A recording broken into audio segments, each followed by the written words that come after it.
भाई भाई उठ म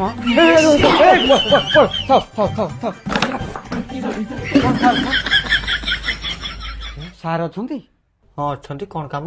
ନାଇଁ ବାହାଘର ହବ ମୋର ଇଚ୍ଛା ନାହିଁ। ସାର ଇଚ୍ଛା ଅଛି କି? ଇଚ୍ଛା ତାଙ୍କର ଅଛି। ଆଚ୍ଛା ତାଙ୍କର ବାହାଘର ହବ ନା? ଆଉ କଣ ତମର ବାହାଘର ହବ? ନାଇଁ, ମୁଁ ଭାବିଲି ତମର।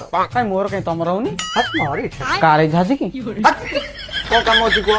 ସାରଙ୍କୁ ଡାକ ଟିକେ କଥା ହଉ କଥା ହେବା ଅଛି। ବାହାଘର ହବ ନା? ହଁ ମୁଁ ସେଟା ତଳେ ପଡିଛି। ସାରଙ୍କ ସହିତ କଥା ହେଇକି ଆଜ୍ଞା ଆଜ୍ଞା ଆପଣ ଯା ତେଡ଼ାଲିଆ ଟୋକାଟା ନା ପଡିକି ମରିଯିବ ଲୋକ ଆକୁ କିଏ ବାହାଘର ହେଇପାରିବ? ହବନି ତିଲକ ବାବୁ କଣ ଜାଣିଛ ତମେ?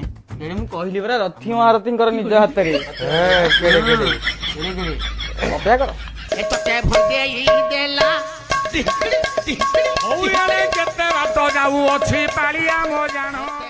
ଚାକିରି କେତେ ବର୍ଷ ହେଲାଣି?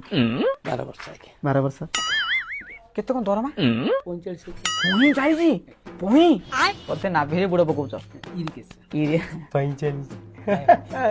ସାର୍ ଚାକିରି ହଁ ସାର୍ ବା ସେଇଆ ସାର୍ ବାଲା ଗାଡି ମାରିଛ। ଏଇଟାରୁ ଟିକେ ସମତୁଲତା କରିଦେଇଥିଲେ କଣ କି? ବଡ ଲୋକ ତ ବଡ ଲୋକ ସେଥିପାଇଁ ଚନ୍ଦା। ହଁ ନାଇଁ ସାର୍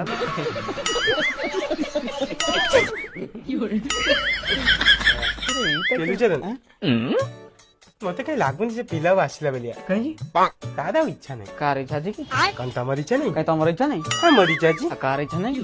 ତମେ ପରା ଏଇକା ମନା କଲେ ତମର ଇଚ୍ଛା ନାହିଁ। କେତେବେଳେ ତମେ ପା କହିଲ ତାର ଇଚ୍ଛା ନାହିଁ? ସିଏ ଗଲା ପରେ ତମେ ପରା ମନା କଲେ କି ତମର ଇଚ୍ଛା ନାହିଁ। ନାଇଁ ତ ମୁଁ କହିଲି ତମର ଇଚ୍ଛା ନାହିଁ? ହଁ ମୋର ଇଚ୍ଛା ଅଛି। କାର ଇଚ୍ଛା ନାହିଁ?